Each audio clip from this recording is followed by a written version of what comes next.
Oi, somos acadêmicas do curso de Licenciatura em Ciências Biológicas pela Universidade Federal de Goiás. Eu sou Suede Luiz. Eu sou Simone Rodrigues. Eu sou Lucia de Oliveira. Estamos aqui para apresentar um seminário proposto pelo professor Singe, da disciplina de Bioquímica. E o nosso tema escolhido é gordura marrom. O objetivo desse vídeo é descrever o funcionamento do tecido adiposo marrom em indivíduos normais e os mecanismos pelos quais sua deficiência poderia contribuir para o surgimento da obesidade, bem como os possíveis mecanismos pelos quais sua ativação poderia minimizá-lo. Mas antes, vamos entender o que é o tecido adiposo. Luzia, fala pra gente. O tecido adiposo é um tipo especial de tecido conjuntivo. Ele é composto por células arredondadas que armazenam grande quantidade de gordura no citoplasma. São chamadas células adiposas ou adipócitos. É o tecido adiposo que dá forma ao corpo, porém, muitas vezes de uma forma não tão legal desejada pelas pessoas. Nesse caso, a mulher que leva a desvantagem, pois sabe-se que ela possui uma grande quantidade de tecido maior que o homem.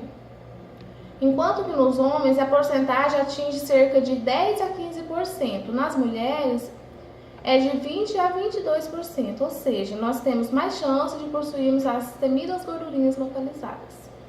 Existem os dois tipos de tecido adiposo, que é o tecido adiposo branco e o marrom. O que é o mesmo tecido adiposo, Simone? Bem, o tecido adiposo branco é especializado no armazenamento de energia em períodos de balanço energético positivo e mobilização dessa energia química quando necessário para abastecer a demanda energética do corpo. Esse tecido tem uma capacidade enorme de expansão, que pode ser vista como um mecanismo adaptativo para os períodos de escassez de alimentos. O tecido adiposo branco é o principal reservatório energético do organismo. Os adipócitos são as únicas células especializadas no armazenamento de lipídio na forma de triacilgliceróis em seu citoplasma, sem que isso seja nocivo para a sua integridade funcional. Vimos a especialidade do tecido adiposo branco, mas o que queremos mostrar são as funções do tecido adiposo marrom e o que ele tem a ver com a obesidade. Diz aí, Suede.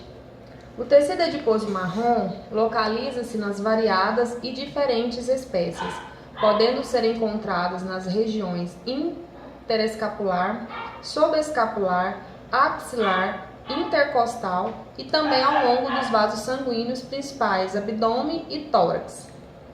Também foram identificadas pequenas quantidades de tecido adiposo marrom em meio a grandes depósitos de tecido adiposo branco. Ele tem como função principal oxidar lipídios para produzir calor. Portanto, é especializado na termogênese adaptativa induzida pela exposição ao frio ou à dieta. A oxidação de ácido graxo e a produção de calor pelas células adiposas marrons se devem à intensa atividade metabólica do número enorme de mitocôndrias, que expressam a proteína desacopladora 1, também conhecida como termogenina. Em mamíferos, nos recém-nascidos, a termogênese induzida pelo frio no tecido adiposo marrom, ela contribui para a manutenção da temperatura corporal. E o combustível para a termogênese são os ácidos graxos, que são derivados do próprio tecido, mas também da lipólise no tecido adiposo branco. Vamos ver agora o tecido adiposo marrom e qual a sua relação com a obesidade. Vemos que o principal sinal para a ativação de adipócitos marrons é a redução da temperatura corporal, que fica abaixo da termoneutra, cerca de 23 graus Celsius. Os sinais térmicos, eles são analisados por áreas específicas do sistema nervoso central, que promovem estimulações da inervação simpática do tecido adiposo marrom. O desenvolvimento da obesidade, ela resulta não só da hipertrofia, mas da hiperplasia dos adipócitos. O aumento do tamanho dos adipócitos não é um processo limitado. Eventualmente, o crescimento atinge um grau máximo e novas células são lentamente recrutadas nesse tecido. Alguns estudos já mostraram que há uma redução de sua atividade em humanos que são obesos, mas ainda existe um longo caminho a ser percorrido para demonstrar a real participação na origem e até mesmo no desenvolvimento dessa doença. Alguns dados experimentais já mostraram a correlação entre o mau funcionamento do tecido adiposo marrom com a obesidade em humanos. Porém, esses dados já são bastante recentes, uma vez que até tem bem pouco tempo acreditava-se que o tecido adiposo marrom ele estivesse presente apenas no início da vida pós-natal. Nesses estudos, esses dados podem ser interpretados de duas maneiras: ou atividade defeituosa da gordura marrom em alguns indivíduos predispõe à obesidade, ou em excesso de tecido adiposo subcutâneo contribui para maior eficiência no isolamento e assim suprime a atividade do tecido adiposo marrom. Portanto, esses resultados mostram que pode existir uma relação entre tecido adiposo marrom e o desenvolvimento da obesidade em humanos. No entanto, seu papel no desenvolvimento da obesidade ainda permanece obscuro.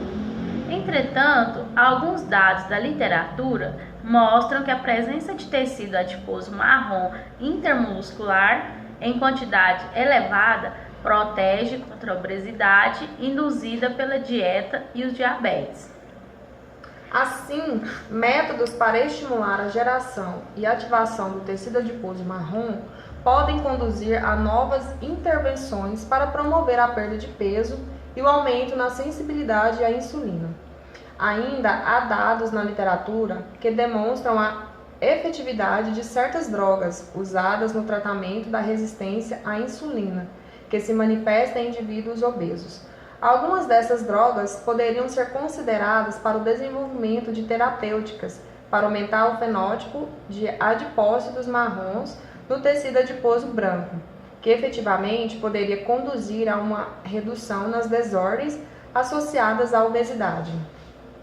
Vários estudos recentes sugerem que a intervenção farmacológica da termogênese adaptativa possa ser uma ferramenta realística e também secretar menos citocinas para a redução da obesidade.